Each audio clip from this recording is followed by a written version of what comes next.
the United States of America, and to the republic for which it stands, one nation, under God, indivisible, with liberty and justice for all.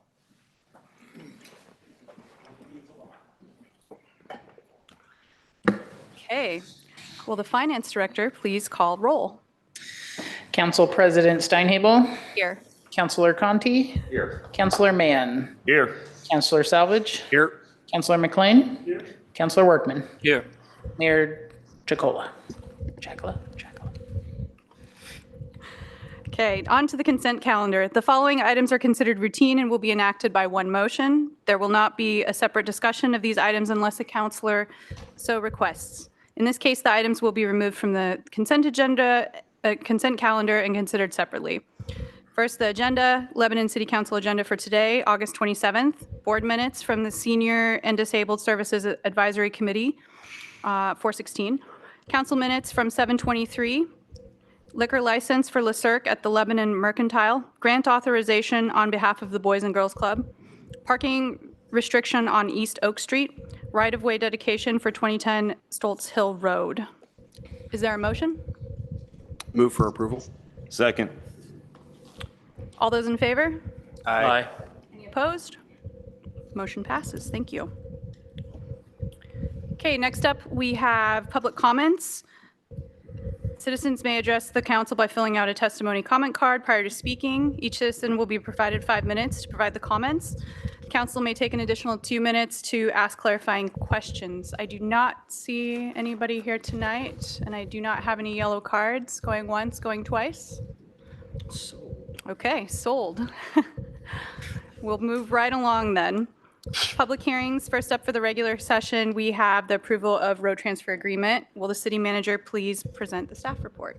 Thank you, Council President and councilors. What we have before you here today is a road transfer, Wassam and Keys Streets. As you can see from the agreement, Lynn County has already signed off on this road transfer agreement. This was initiated by the city as development has occurred down there.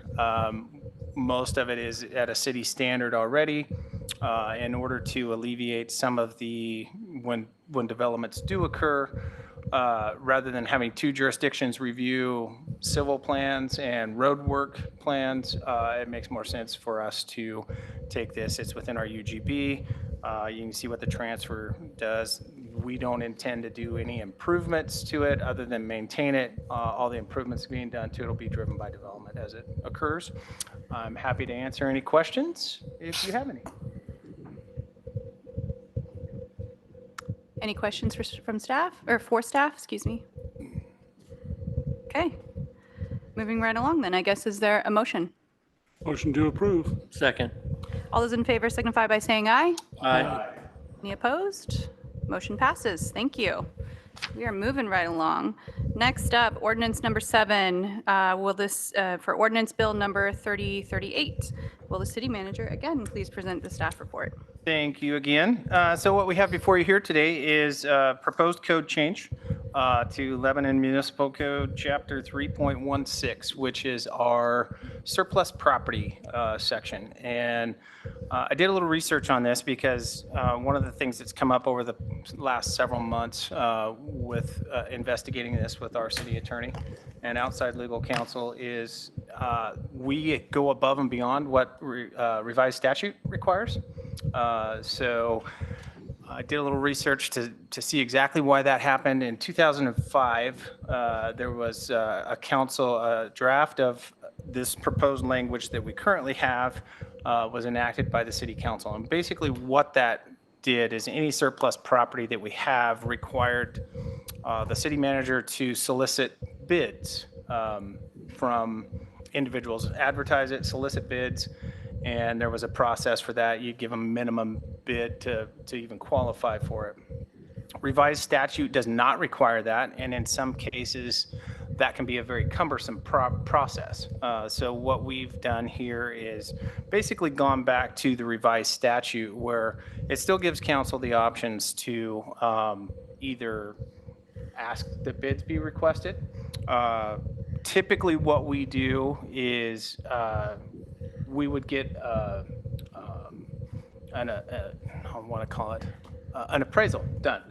And we'd work off that appraisal with certain property owners. If you had a vacant parcel in town that there was, somebody could use it for whatever they wanted to use it for, I think that's probably a good point to go advertise for bids. But in some cases, the only person or persons that are able to use the property effectively would be those that are directly adjacent to it or that run a business out of it.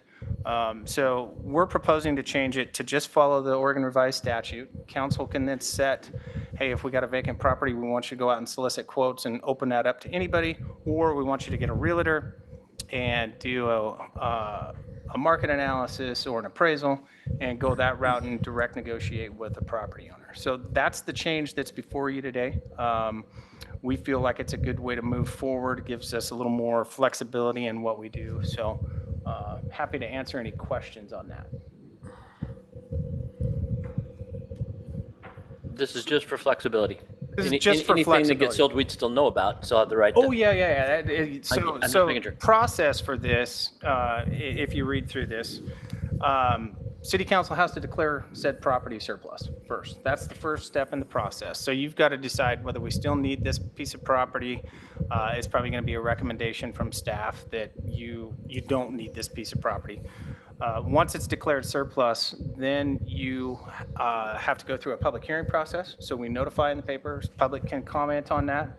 Also at that time, if you declare it surplus, you can say, hey, we want to solicit bids for this and we want you to go through that process. Or we're okay in this instance that you've done an appraisal and you've got a property owner that is, so you'll always know the price. And I get you'll you, always, but previously, the only way we had was to get bids, even if it didn't make sense. that's the way our code was I written. just want to make sure that's what I Correct. understood. Yep. Well, I like the idea of just getting an appraisal, eliminating real estate agents. That'll save some, not only time, but money, which are two of the most valuable things that we have. Right. So I don't see anything wrong with what you're asking for. Okay. Myself. Anybody else? I'm also fine with this change. It just gives us flexibility instead of holding us to having to do bids every single time. So I appreciate the cleanup on the code on this one. And if we don't have any further questions for staff, we'll go ahead and I will ask if there's a motion for this. Motion to approve. Second. Oh, my apologies. We're going to roll that back for a second. I need the city recorder to read the title of the ordinance, or the city manager, or the city finance director. Or just anybody. I can read that. Pick somebody. Somebody's You going wanna to read this? the Yeah, title of the somebody will. ordinance. I can read it. Frank can do it. Yeah.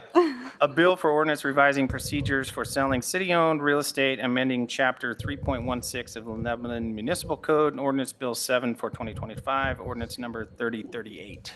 Thank you. Is there a motion? To approve. Thank you. Okay, all those in favor signify by saying aye. Aye. Motion passes. Thank you. Okay, next up we have the acceptance of the fiscal year 2024 annual finance report. Will the finance director please present the report? Thank you, Council President, City Council. I'd like to provide you with a summary of the document that is before you, which is the city's annual financial report for 2024. This is fiscal year 2024. So we began preparing this audit in August of 2024. Because of staffing changes in the finance department at the time, we lost an FTE. And due to some kind of staff turnover, we opted to contract out the preparation of the annual comprehensive financial report, the document in front of you, to help ensure a timely completion. The auditors from our third-party audit, as required by ORS, Singer Lewack, were on site the week of October 21st in 2024 to complete their annual field work. This included reviewing our work papers, documentation, and our trial balances. They wrapped up final inquiries in October and then asked some follow-up questions in January. January being 1 month after the ORS timeline. We're supposed to have these done by the end of December each year. In March of 2025, we began pressing auditors for the final report, which at that point was already 2 months late, and we continued to follow up each month. Progress was made in June after Moody's, a financial rating organization, inquired about the report's status and threatened to pull our AA plus rated rating, which could impact our ability to sell bonds in the future, at least at a decent rate for our city. A preliminary draft was then provided June 27th. An updated draft followed in July, and the final report was finally delivered on August 21st, nearly 8 months past the statutory due date. So I wanted to give you a little bit of background, just to kind of outline the timing and kind of the complications that we've had in kind of getting to this point. But we're excited that we finally have this report for you.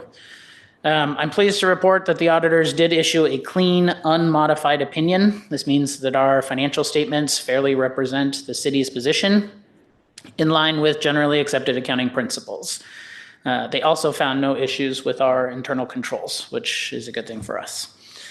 The city's net position increased by $12.2 million from 2023, largely due to the addition of new capital assets that came online in the 2024 year. Those capital assets totaled $10.9 million. So a very large majority of that increase in net position is because of the capital we brought online. Governmental fund balances, which is everything outside of our water, sewer, and storm drainage funds, increased by $2 million, ending the year at $24.9 million. Within those governmental funds, the general fund closed the year with $4.3 million. This is a decrease of about $387,000 from the prior year. This is significant because it represents the second consecutive year that the general fund has spent more than we brought in. And we've kind of been belaboring this point for the last couple of years as we planned and kind of looked at our fiscal future. We kind of identified that this was a possibility that was coming quickly. So that time is here, and that's kind of what the city services fee is supposed to help combat. But we are kind of at that tipping point where we're spending more than we're bringing in. The city continues to carry $51.6 million in outstanding debt. That's a very large portfolio for a city of our size.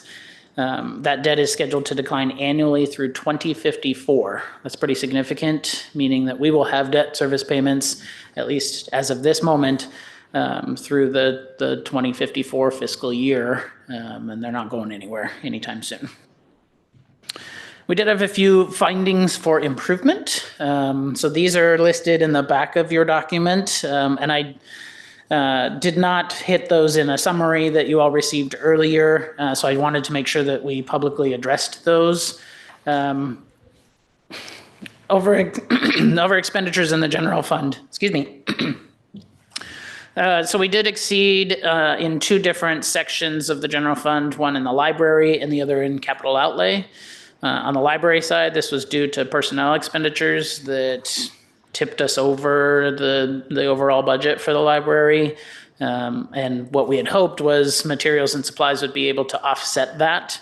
Year-end spending and some bills that hit right at the end of the year meant that we kind of tipped over that threshold. So Finance has adjusted its process to ensure that we kind of monitor that a little more closely so that we don't have this happen again. Because certainly those over expenditures do violate ORS 294 in that you're supposed to ensure that you have particular allocated funds to actually spend. So things for us to fix. And then in capital outlay, two items: a vehicle that was purchased with opioid funds. We hadn't initially budgeted any expenditures for the fiscal year, and we didn't do an adjustment to counterbalance that. And then a copier replacement to replace one that was dying at City Hall at the last minute were not budgeted. So those are two items that they identified as areas for growth for us. In the motel tax fund, we did not budget enough money in materials and services. This one is on me. I did not understand some of the provisions of the downtown building restoration program. Is that right? Yes. that says apparently they have what essentially amounts to 2 fiscal years to spend their grants that are awarded. And so we did not plan for some of the money to roll over in 2024 to accommodate what hadn't been spent the year before. With the motel tax fund, because it is not related to a specific department, those funds are budgeted as materials and services and capital separately. So we did have some money left over in the capital lines, but as far as ORS is concerned, that does not automatically cover what's in materials and service, at least in the motel tax fund. So again, something for us to watch moving forward and ensure that we're doing necessary adjustments to cover those things as they come up. And then finally, they did identify that there were some kind of budget to actual differences in prior years. So with the 2025 budget, this was the first budget that we produced in our new system. There were some missing figures, part of it being based on, part of it being, I can't use words. Part of it was because of timing, right? So the 2023 audit, if you'll remember, finished in about the same time frame, which was August of 24. We'd already by that point produced our budget. So any changes identified as part of audit didn't make it into the budget document for 2025. So they did identify those as things to be cognizant of. We have since fixed some of those issues, ensuring that all of our prior year actuals are in the system. We did a real good deep audit on that system before we produced the 2026 budget document to ensure that everything was caught up and all necessary transactions were in that system. So we believe we fixed that for future fiscal years, but we'll continue to monitor that and make sure that we're doing our due diligence. Beyond that, it's a very large report. There's a lot of detailed information. I've only skimmed the top of what is in here. In the past, you have also had a representative from the audit firm here. Based on when we received the document and the timing, we didn't have enough time to do that invite. So certainly it is up to the council if you'd like to also hear from the auditor, in which case we can invite them to join us for the September meeting and give you a brief presentation. Otherwise, the report is in front of you. I'll happily entertain any questions that you might have. Otherwise, we are looking for you to sign off as far as acceptance for this document.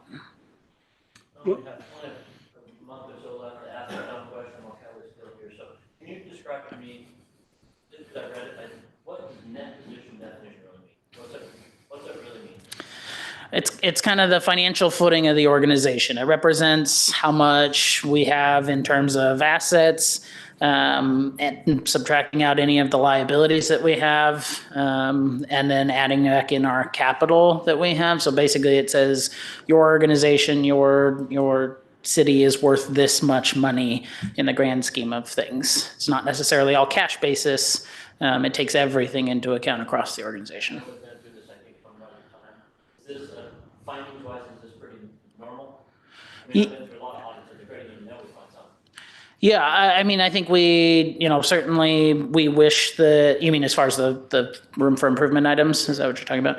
We certainly wish that, we didn't have some of those items. We, as far as the budget adjustments are concerned, we do usually bring, an adjustment at the end of the year to ensure that we don't necessarily have some of these things. In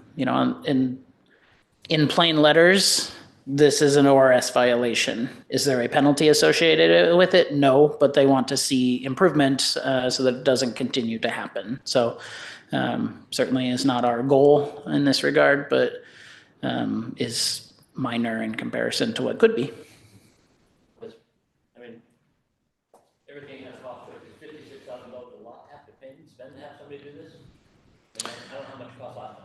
Sure. So the 56,000 that we're paying overall included it's like $8,000 for them to do the financial reports this year. Generally, we're just under 50,000 as far as the actual audit is concerned. For a city of our size, that's about average.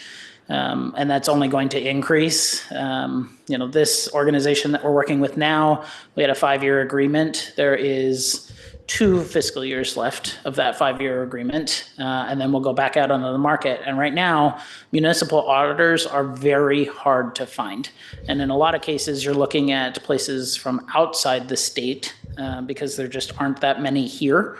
So honestly, when we get to the next contract renewal, I think you're going to see that cost go a lot higher in order to meet our ORS requirement. Gotcha. Thank you. Well, I'd like to say congratulations on your scorecard for the audit. Thanks. Right out the gate. I just have several questions. I got this packet about 5 o'clock last night, so I really haven't had a chance to really go through it in detail. So I just have a few questions that I wanted to ask. How much are the grant funds for the Downtown Association? How much do we have generally for that program? Right. I think we budget 50,000. Yeah. $50,000 annually. Sorry, my mic wasn't on. Okay. And then the personnel changes at the library, what kind of personnel changes are you talking about? We had some cash outs as at least one staff member turned over in order to fill some of the gaps with that departure before our reductions were put in place. They had some increased expenditures from some of the part-time library staff in order to cover the necessary hours for the building. So it kind of was a 1-2 punch, I guess. The resignation of an existing staff member meant, payouts as far as vacation time that they've accrued, any comp time, and then any necessary payments for benefits. Yeah, stuff happens. Yeah. Now, as far as expenditures, like you mentioned earlier, like things like a copier and stuff like that, isn't there enough money in that department's budget to just cover that stuff? I mean, don't you anticipate those kind of things? Generally, yes. City Hall is a little bit of a different animal. A lot of this stuff goes into non-departmental because inside City Hall, you've got multiple departments, and so it's hard to just attribute the expense to one particular department. Could we have said, for example, planning is part of the general fund? Could we have said the planning division was going to cover that expense? Sure. Is it the right recording for that? Not really, because multiple departments are using the one copier. So, it's kind of about placement, right? And we certainly could have done a budget adjustment. I think it was just timing wise when that copier purchase came in right at the end of the fiscal year in June, after we'd already done our budget adjustment with the council during that second Wednesday in June meeting. So it was just kind of inopportune timing. It's not nickels and dimes. It's how much? The copier was $5,000, but they're required to know any over expenditure. So if you look at page 130 in the document, for example, there's one for engineering department review. The excess was $64. Wow. It is, there's the letter of the ORS and they're required to note it. So it is rather small in the grand scheme of things, right? You're dealing with 11, 12, $13 million in expenditures, and here's a $5,000 copier, but it is still required to be noted.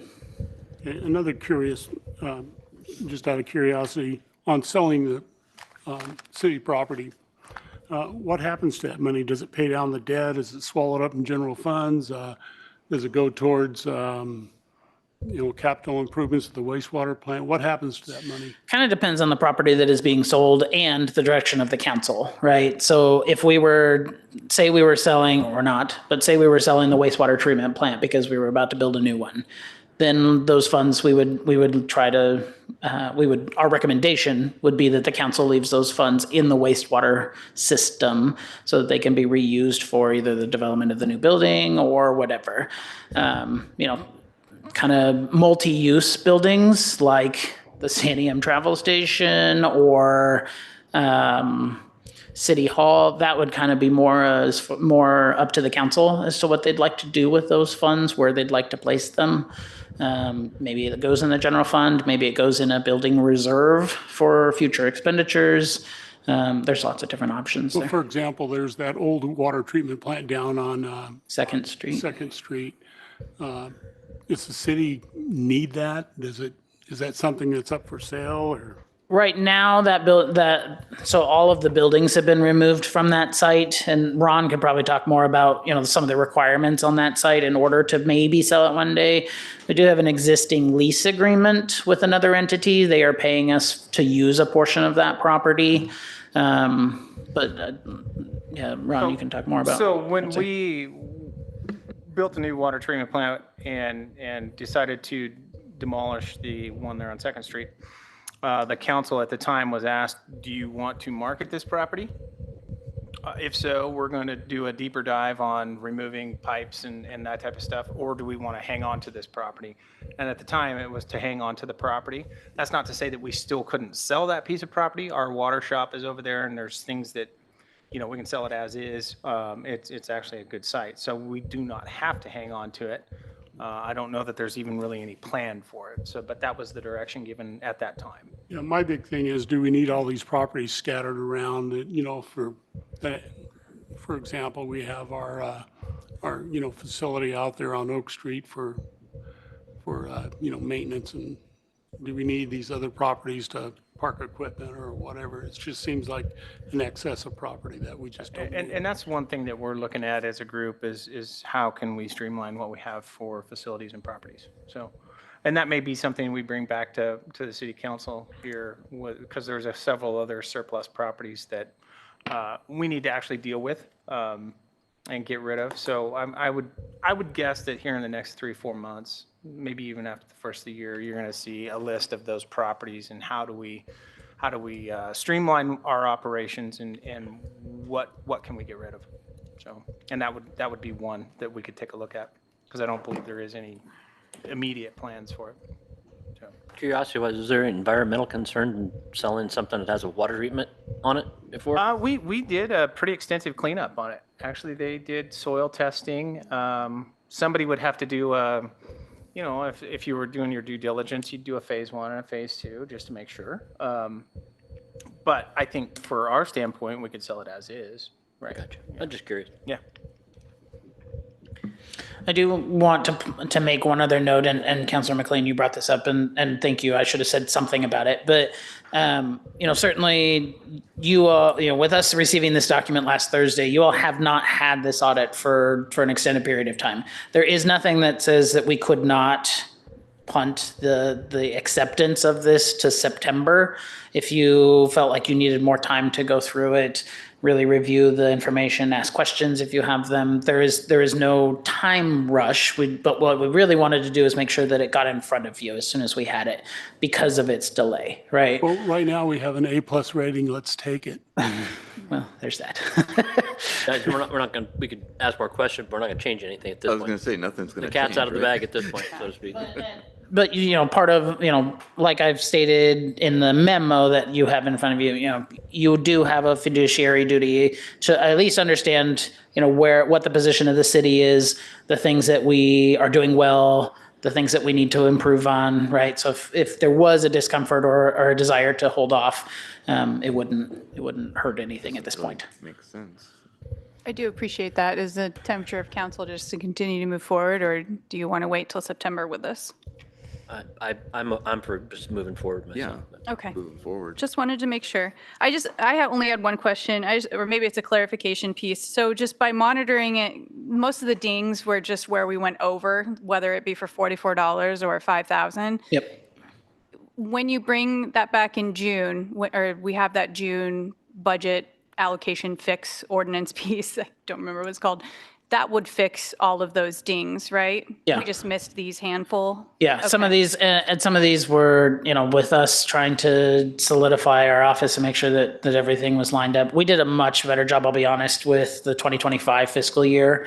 And some of that was looking at the specific areas across the organization and saying, okay, these are getting closer than we would like, right? If there's $20,000 left and there's still several days left in June, is this something that we should just go ahead and make the adjustment for safety and security, right? So we've done a lot to try to improve that process and to make sure that we're catching everything that could potentially land, right? June is a notorious kind of let's finish out the year, get what we need to get before our new budgets kick in. not to say we spend an exuberant amount, but everybody's trying to tie off the fiscal year. So we've done a better job at trying to ensure that there are enough resources to complete a year. And I think you'll see that when we get to the 2025 report. Perfect. Thank you. In the case of the copier too, we didn't plan for it to break. So it's one of those things that we can't live without. So you're kind of at the mercy of it happens. So. Okay, if there are no more questions of staff, I would entertain a motion. I move to approve. Second. All right, all those in favor signify by saying aye. Aye. Any opposed? Okay, motion passes. Next up, we are going to have a similar thing. We will now adjourn as the City of Lebanon City Council and reconvene as the Urban Renewal Agency Budget Committee. Will the Finance Director please present the staff report for the urban renewal? Hello, me again. This report's going to be a lot smaller. As you can see, the overall pamphlet in front of you is a lot smaller. The Urban Renewal Agency, a lot of this information is already contained in the full report that you get for the city organization, but we're required because of the separate entity to we're considered a blended component unit, we have to produce a secondary report. So that report is also here for your review. A couple of highlights. Our overall net position increased just about $2.2 million for the fiscal year, just for the urban renewal districts. That's a pretty decent increase, but if you'll remember, we are also kind of consolidating or holding on to some cash so that we can front load some debt payments and potentially at least close like the north. West. Was it Northwest? Thank you. There's Northwest and North Gateway, and sometimes they get lost in my head. The Northwest Urban Renewal District, we're trying to get to a point where we can close it several years earlier than anticipated. So we are holding on to some resources to prepare for that. One of the items in here, we had about $4 million in overall fund balance, and I had it marked and then I lost my whole page.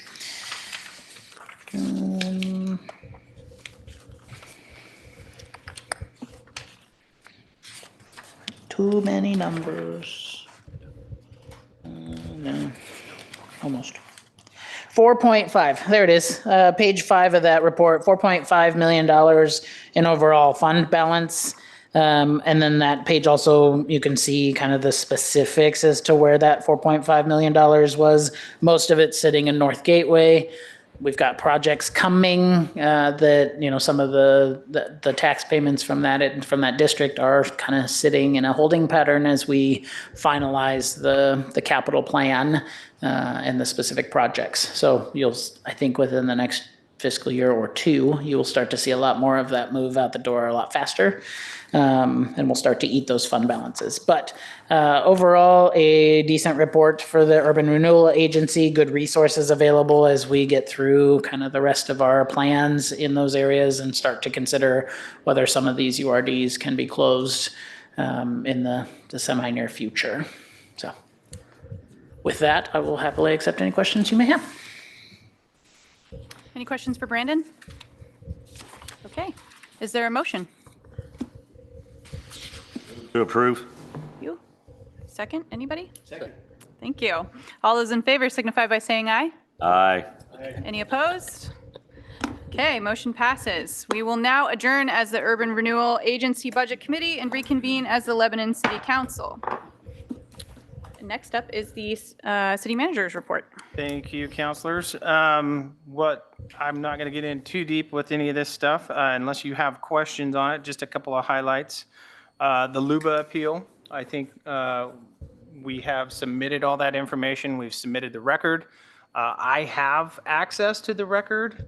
So if anybody wants access, I'm offering that. We can give you a Dropbox link. Really all it is comp plan, what happened at Planning Commission, what happened at the City Council. And this is all in regard to the, I guess I should back up a little bit. This is all in regard to the trails in the RL zone and the code update that City Council approved in the July meeting. So we have seen an appeal. Looks like we're probably shooting for mediation, but we don't know the answer to that question as of yet. So I'll keep you posted on that. One other thing, Brandon, I'll let you talk about your new bills. Sure, thank you. This last month, so at the end of July, the city sent out a revised utility statement. This was several months in planning and reviewing different options. What we settled on was a bill that we think provides a lot more information to the customer and makes their billing a lot clearer as far as what they are being billed for. Before, for example, all the rates were just combined to here's your water, here's your sewer, and here's your storm drainage. We have since broken that information out a little bit so that they can see here's what the base rate is for each of those. Here's your related consumption and what your meter showed as far as from 1 month to the next. And it has actually been met with some happiness, I guess, and we've had some good questions coming into the finance office regarding what they see on their bill, and there's kind of a deeper understanding overall of what's included in our rates. So we're very happy with the outcome. We did not have any missteps in that process, so we're very excited that those went out without a flaw. And like I said, the end of July was the first month that we sent those out. So a decent transition to a much nicer, viewable bill, a little bit more modern, a lot more information at hand for customers. Okay, thank you. Only other thing to update you on, we will probably have 2 council meetings in September. The first one, and there'll also be 2 work sessions at that. I'm hopeful that the second council meeting, we will be bringing a guaranteed maximum price for the Cheetah Lake Park project to you for approval. So we will make sure that that gets posted out there, but plan on those two meetings in September. With that, I can answer any questions you got about the report or any other questions. I'm good. Okay. Oops. Let me turn my mic back on. Thank you. Are there any items from council?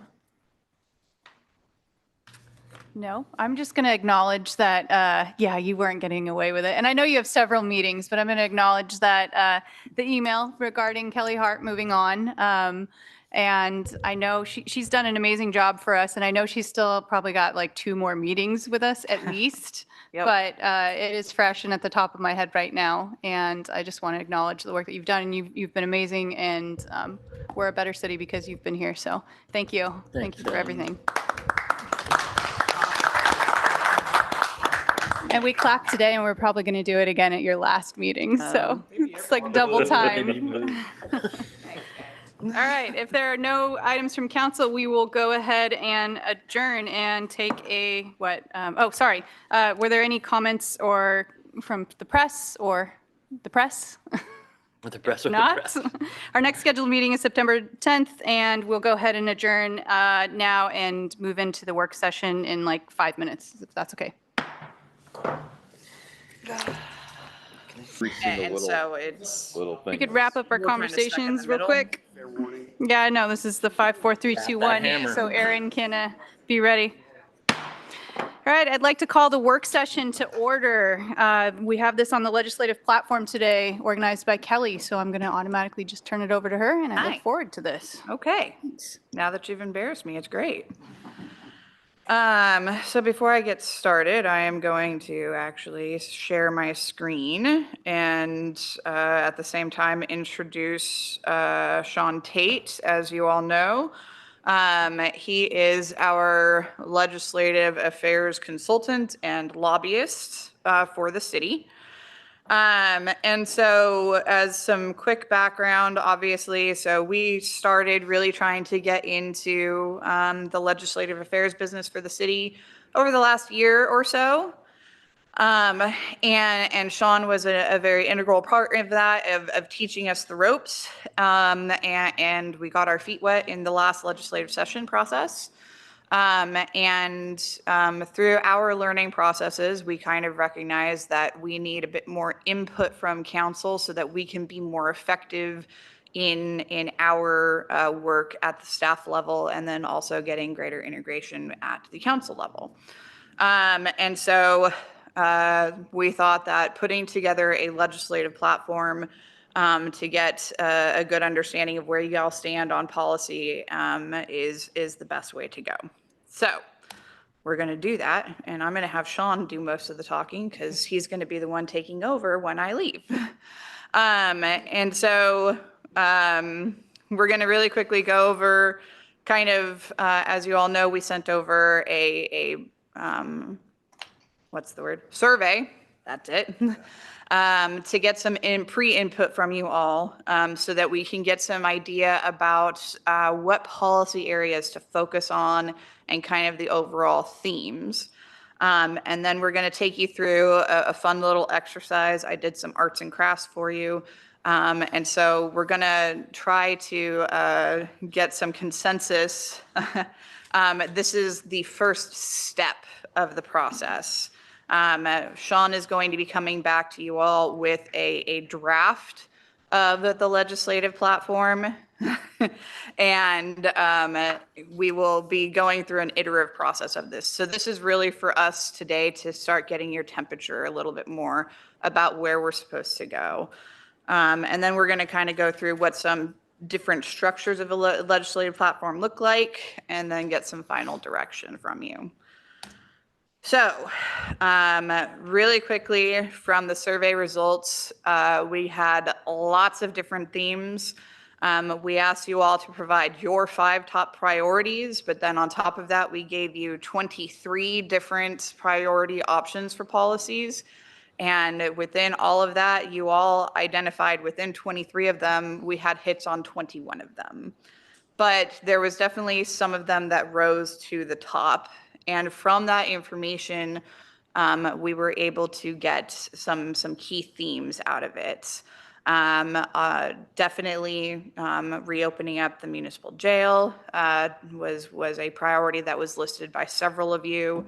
Community safety, economic development, infrastructure, addressing homelessness, but overall, livability of the community was definitely the theme of every response that we got as individual statements from you all. That was basically the overall theme from the results of the survey. And so from that, we kind of took all of those results and we put them into these 6 policy areas. There are 6, right? Yes. Okay. And from here, I'm going to let Sean talk, and he's going to talk about the 6 policy areas and take you through an exercise. And the goal of the exercise is to just get a consensus from you all. So you're going to use your little cards here. And Arts and Crafts Project. Arts and Crafts Project. He's going to take you through. I'm going to be the note taker. We basically, as we go through, want you to hold up your opinion. We can talk about them if you guys have really strong opinions about them and want to share your opinions about them. But we really want to just sort of go through and get your opinion. And Sean's going to give you the definitions of each of these words to make sure that we know exactly where we're sitting with each of these words, and go through each of the policy themes, and then go through the exercise with you. Great. Go. Thank you, Kelly. It's afternoon now. Good afternoon, council and leadership. I'm happy to be here. I'm also very excited and happy that we're doing this. I'm going to tell you why, and then I'll tell you a little bit about what a document like this means in the process. By having a legislative platform, you are putting yourselves ahead of most cities your size and even some that are larger in terms of having thought through, right, and identified the things that you want to care about in a meaningful way and want to advocate for or against, or whatever the policy looks like. But as Kelly and I went through and looked at different cities and different ideas for what these things can look like, there aren't very many in the state of Oregon. There are a lot in the larger cities in the state of Oregon because they have, oftentimes inside government relations officers and whatnot, and that's their job. So kudos to the city for understanding the importance of this. When we get done with this document, to me, it is the framework for how we begin to look at policy once policy is either introduced or we consider what policy we might want to develop. It needs to allow for nuance. It needs to allow for the fact that we don't know exactly what a policy idea is until it's published and until we get a chance to look at it. So my overall recommendation when we're thinking about what this might look like at the end is to allow for some flexibility, right?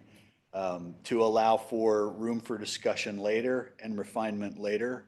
Perfect is the enemy of good in this situation, and we can all navigate good by communicating. Okay, so as Kelly mentioned, these are the general categories that we've identified that these policy ideas fall under. Infrastructure, we all understand that. Housing and quality of life, public safety, community health, technology, that's things like AI, internet availability. And what's that? Broadband. Broadband. And tax flexibility, right? Maintaining or increasing the city's ability to be flexible within their tax base and create revenues. Any questions about those general categories? Based off of the surveys that you guys answered and the results that you saw, do you guys think that we have captured the policy areas appropriately? I do. The first use of arts and crafts, Yes. thank you. Excellent, I love it. Okay. I thought you were going to explain what each Well, of we these will, mean. but that We are now. was preemptive, but well done. Okay. I failed to catch. So generally speaking, we're all okay with those categories. Okay, all right. Kelly, Got something right. move to the next slide. I think the next slide starts. Oh, no. Yeah, okay. All right, so regarding the arts and crafts themselves, here's what they mean. A, advocate. Staff actively pursues policy change or proposed legislation and spends time to direct or affect change, right? So very hands-on type of participation. Supporting policies proposed by the legislature that may involve conversations, letters of support, and testimony when appropriate. Okay, so to me, it's a little bit different, maybe a step down from hands-on active advocacy. Okay, opposition is what it means. Oppose policies proposed by the legislature that promote the policy direction, and in the same vein, provide letters of support and testimony when appropriate. Monitor is basically keeping people informed, watching. It's not a neutral position, but it's informational as opposed to engagement. And of course, you can decide to move from one category to another as needed. And that's what I mean when I talk about nuance and flexibility of a plan. Does that make sense? Do all of those make sense to everybody? I wanted to clarify on the advocate, if we all advocate for every policy we like, we're basically implying that we want staff to be working on all that all the time, which means their time taken away from other things that's going on. So I'm thinking I need to be careful with my advocate card to where it's very important. Am I on the right track there? That is the goal. So advocate is that these are your top priorities, or these are the things that are most important to you that you want staff to focus and dedicate extreme time for, or significant time for, versus support where it's us being more reactive to versus proactive. So can you throw out the support and the same time? You can, but that will give us the indication that you're wanting us to Support something tend that seek change in? to take time and staff time, right? So what this document is going to help us do is not only understand council's policy areas, but help Ron understand where staff's time is supposed to be taken. It'll definitely be the Not hardest just- part for not me just- to not advocate for too much as I read this. Right. You want all this stuff, but realistically, you got to probably, the enemy of perfect thing. Part of this is prioritization, right? So it's not just taking Sean's time, but it will also be taking Ron's time and depending on where the policy area is going to sit, what other director's time or other inline staff that might be the content specialist, that kind of thing, right? So this is about thinking about the prioritization of policy and staff's use of time as well. And this document is a living, breathing document, right? This is something that will be revisited annually. And on top of that, you will also be identifying what policies are going to rise to the occasion year over year, based off of where the legislature is prioritizing their themes of policies, right? So this last session was all about housing and, moving that forward, right? And so maybe the city's priority is that as well, housing and infrastructure, right? But this document lays the platform of where we sit on everything so that we're then also able to respond to the 3,500 other bills that go through to make sure that we are able to sit in a good standing, right? But the advocacy is going to say, but we want you to try to affect change, or we want you to put more work towards this prioritization. If I can add to that, here's how I would be using a document like this when legislative session comes around, right? Reviewing the bills against the categories that we've chosen so that we can ignore the ones we don't care about and haven't prioritized. And then have a discussion about those bills with Ron and others about, within each bill, we may not have to light our hair on fire, right? It may not be the best and highest use of our time to do so, even though we all said in this meeting that we are supportive of and want to push for those things. That depends on how policy's written. That depends on what the bill looks like. That depends a lot on the political scenario at the time that those things are written. So that's why I stress that this is a guide and a place to start, but a very important framework. Does that help? Mm-hmm. Thank you, Kelly. Any other questions or opinions or thoughts on that? Seeing none. All right. Okay. So we're going to take you through a couple of examples of the type of statements that we're going to find in a legislative platform. And you're going to identify which words you want to go in front of each of the statements based off of these words, right? Sean is then going to use kind of an understanding of where you all sit in those policy areas to then create a large number of other policy areas, policy statements, to fill out the rest of the legislative platform, which you guys will then be brought back to be able to review and make sure that it's the right action statement in front of it. So without further ado. There we go. Everybody have your flashcards ready? Okay. First one, in the infrastructure category, blank legislation that provides dedicated funding for local transportation, water, wastewater, and stormwater systems.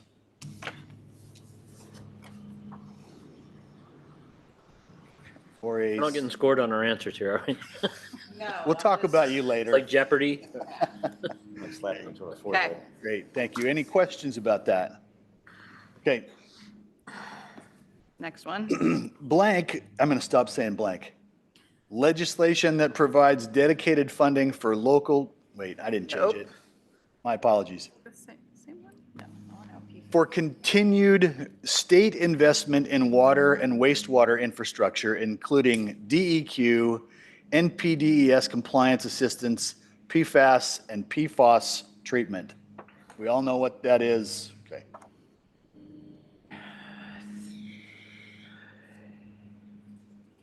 Thank you. Questions? Okay. Oregon Water Resources Department's place-based planning to ensure Lebanon's water supply needs are represented. Is everybody familiar with Oregon Water Resource Department place-based planning? Okay. It's a statutory process that requires collaboration between communities that share a water resource. It requires us to work together with neighboring communities, work with the Water Resources Division and other stakeholders in conversation. Okay. Thank you. Expansion of operator in training and apprenticeship programs through Oregon's DEQ to build out the water and wastewater workforce.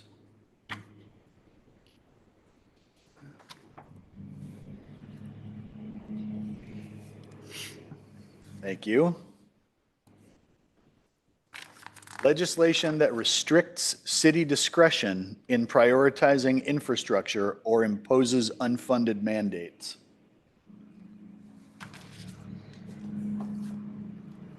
Okay.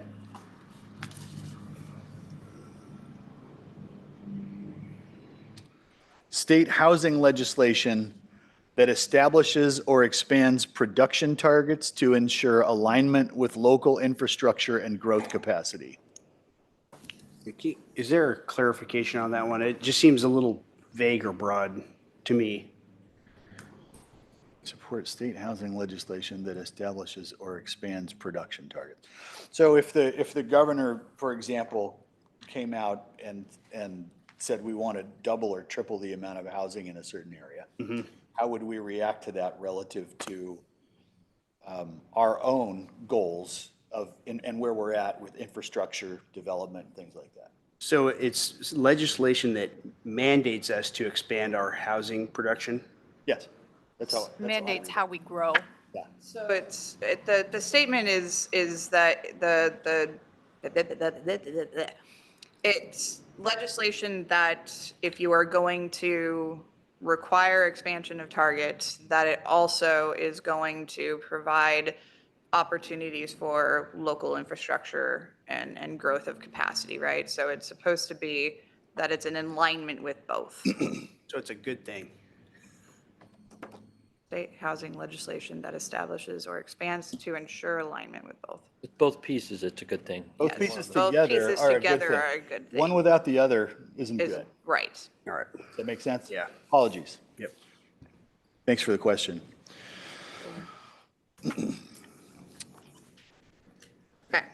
Next one, proposals that tie infrastructure funding to new housing development, ensuring cities have the tools to deliver water, wastewater, transportation improvements alongside growth. Sorry. You gotta tell me to push the button. Apologies. Hang on, put it all back up again. I missed it all.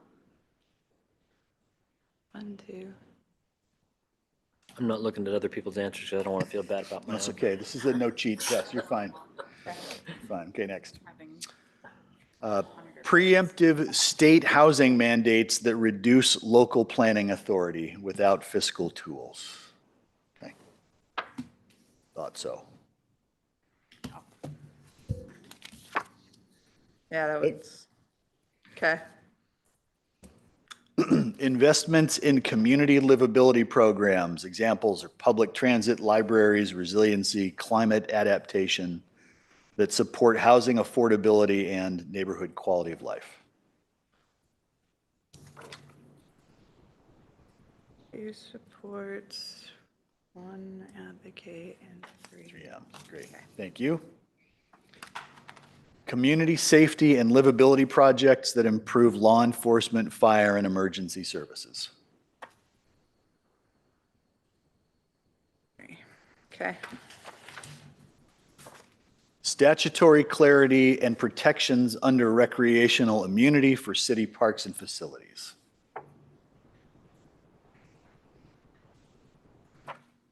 Okay. Continued statewide reforms to Measure 110 and drug policy for impacts on local enforcement. Thank you. You're moving through these a lot faster than I thought. This is terrific. Realignment or cost shifting measures that transfer correctional and parole responsibilities to cities without resources. Okay.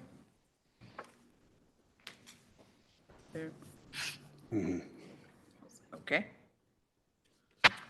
Into the public health category, a robust state response to homelessness with flexible funding aligned with local mitigation strategies.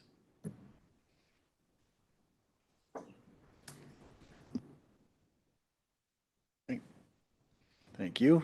I'd like to just kind of say something on this one, because Yeah. for me, the wording of this, what our strategy from Salem has been for a robust state response to homelessness to throw a bunch of money at it that hasn't done anything. And I support them doing something. I don't support them doing that.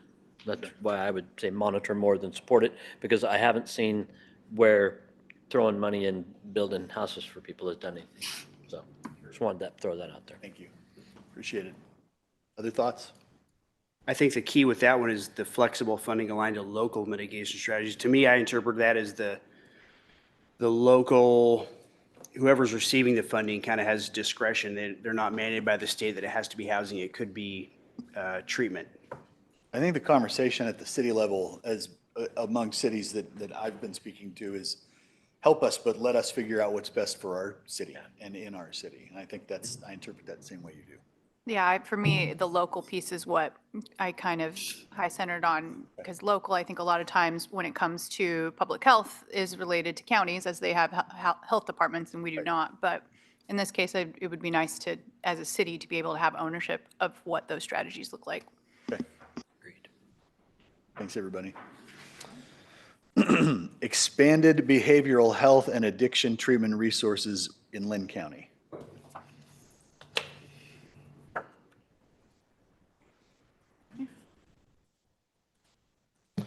Oregon Health Authority's administration of Medicaid and the Oregon Health Plan funding for continuity of care. You'd expand on that one a little bit? Yeah, well, I can tell you, it's going to be a very big topic, Medicaid, Medicare in the state of Oregon coming up. This morning's budget report showed an $888 million gap from the feds. And a $340 million overall budget gap in the next biennium for the state based on that. A lot of conversation about it. It has to do with the state potentially overreaching, in some people's opinion, with what Medicaid was actually originally created for. So a lot of those programs that we've spent money on as a state are at risk. That answer your question? So I guess what if I support this? What am I saying? You are saying that you support the Oregon Health Authority trying to maintain current levels of service. And the alternative would be what? That someone else administers it, or that they only pay for what they get? They only pay out what they get in. I think it's more to that end. It will end up being more nuanced than that, but yes. Okay. Still not quite sure, but. Kelly, can you add anything? I think the city's perspective on it would be whether or not the city would want to participate in any conversations about how the impacts to Medicaid impacts our local economy, impacts our local hospitals, impacts our local residences. And so I think simply stating whether or not you want Oregon Health Authority to continue to maintain its current level of service is maybe a little different.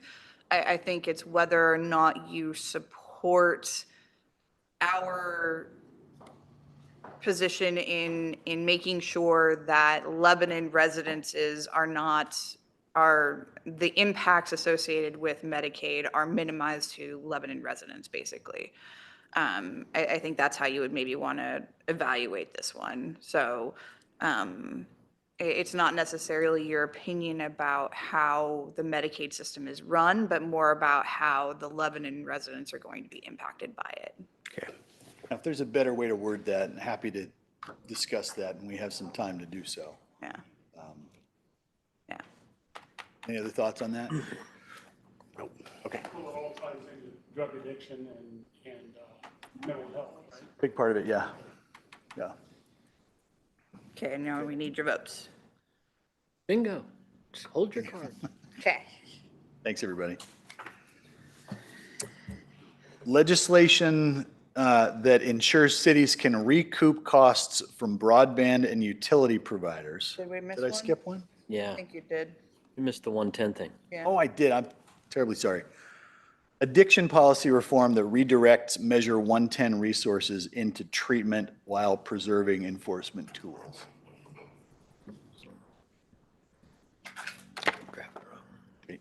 I was. Can I add one thing Yeah. to this? I think the other thing that, as you're going through these to consider is, there's an impact certainly to Lebanon as a community.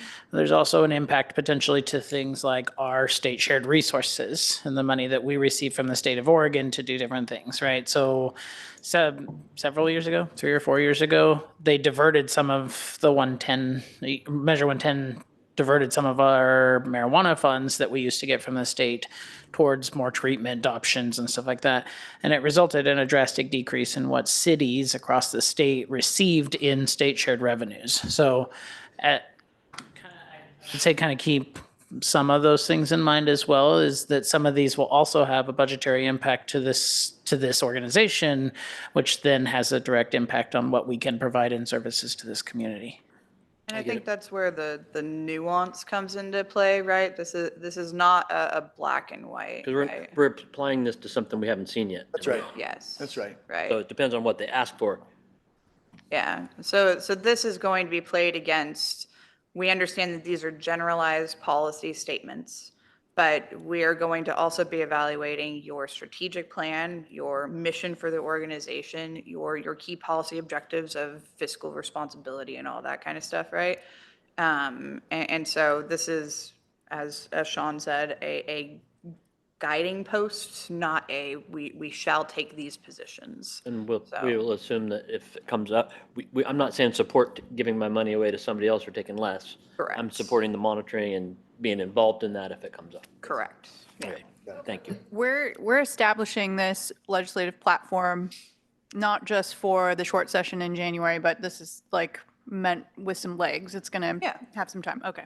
Yeah, so the legislative platform is the city's position on these generalized policies. Really, it is meant to be, if somebody wants to know where the city sits on these things, this is where we sit as a body, as a city, right? And this is our general position on it. Now, it will be evaluated year over year, right? You will be able to update it year over year as new policies come forward. And you may want to change it from monitor to support or oppose or so on and so forth, right? Or add new statements. But so that's why I say it's a living, breathing document. But this is generally where you're sitting as a board, as a policy guiding document. But it's not meant for just one session. It is meant to sort of give us that guiding post. And that guiding post for legislative purposes, that guiding post for policy development in general, that guiding post for a community member to be able to understand, well, where do we sit as a community on Measure 10 stuff? And they're going to be able to look at something like this and go, oh, okay, that's where we understand now. So, Thank you. All right. Where I left off, legislation that ensures cities can recoup costs from broadband and utility providers for use of public rights of way and set appropriate franchise and licensing fees for infrastructure.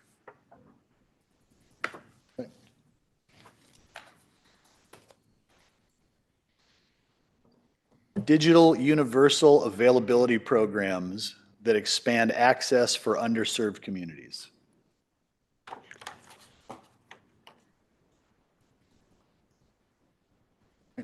Thank you. Legislation establishing statewide AI standards for ethical, secure, and transparent use. Don't say okay yet. Put them back up. You guys had different answers all over the place. Thank you. I said fascinating. Different. Policies funding responsible municipal AI adoption, permitting chatbots utility monitoring. Support 3 monitor, okay. Thank you. Oregon legislation on AI, data privacy, and cybersecurity for municipal impact.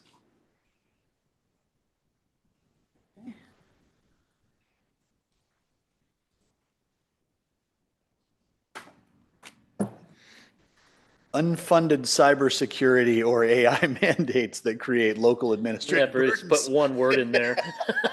Thought that might be the case. Okay, great, thank you. Okay, into tax flexibility. Increasing the city share of marijuana and alcohol tax revenues for smaller communities.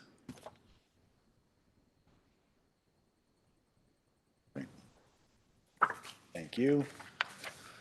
Flexibility in use of lodging tax revenues for broader community needs. Okay. Got them? Conversion of the gas tax to a road user fee to ensure cities retain revenue authority. Hang on. Hey, put it back up, Dave. Oh, I thought you were talking to me. I diked it down.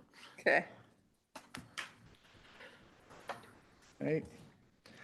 State or ballot measures that restrict tax-based lands availability or diminish city revenue authority. That was easy. We're all reasonable people. Do we get to keep these? Oh, it's this last one on the bottom. For you. That was it. That was the last of them.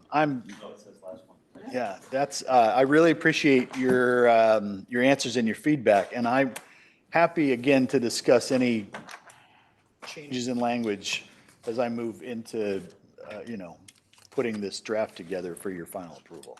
Sean, that didn't hurt. What's that? That did not hurt. Oh, good. Do we have a proposed timeline that we were trying to meet here, Sean? What, for next steps? Before Kelly leaves, I want to have a draft to you all for Will approval that before the control end when of the she year. leaves? Does that make sense? Okay. Good. Thank That's you. what we're trying to do. So moving on to the next thing. We reviewed a number of different styles of legislative platforms, and I will share with you that I do have a favorite. It's one of the two that we've put up in front of you today, and there's a pretty distinct difference between the two, I think you'll notice. The first one was the city of Goleta. And it is one of the more robust, detailed, specific, that's the word, specific directive legislative platforms I've looked at, right? To me, a little more restrictive than necessary, and you notice that it is 28 pages long, right? And we only put the first two on there.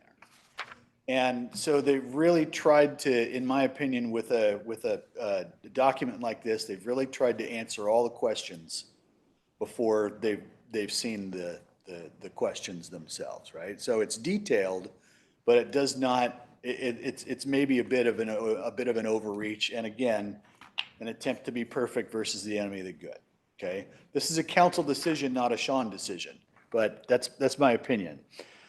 The next one is the city of Lake Forest, and that is their full legislative platform document, right? And what I like about it is that it is general in its reference to support and oppose. And I think ours ultimately will be a little bit more informative because it'll be done by category, things like that. But what I like about a shortened version is, again, the flexibility, the allowance for nuance, the allowance for review. It becomes an easier working document, I think, for the city. Does that make sense? Absolutely. So I've shared my opinion. Does anybody have an opinion of theirs on this format that they'd like to share? I agree. The too many details paint you into too many corners, makes it not flexible enough. Yes, yes. Sean, how much of your personal beliefs go into the lobby? Oh, none, honestly. I mean, the work that I do is on behalf of the council. I'd say. I'm always happy to share my opinion, right? And sometimes it goes into the direction that we go, but ultimately, these decisions are council's. That's a good answer. Well, it's the right answer and it's the answer, so. Any other questions? No, I like the short condensed version format also. I do too. Okay, good. All right, so we're at the next steps point, and now that we have your feedback, which is incredibly helpful, Kelly and I are going to start working on the draft of the actual legislative platform document. I'd like to get it out in a couple of weeks if possible, and then make sure that we have the opportunity to review it with the goal of getting it approved by the end of the year. And so again, this is a two-phased process for council. The legislative platform really is just that. It is a platform for us to stand on, for us to know where you all sit as the governing board for the city, right? It will change, every once in a while, but it's really meant to be just that general guiding document. And then every year, whether it's tied to council goal setting or whether it's tied to the beginning of the year before every legislative session or budget session, this guy or Ron is going to be talking to you guys about setting the legislative priorities for that year. Just like we went through last year with the League of Oregon Cities and having you all identify what the top 5 priorities were based off of that list.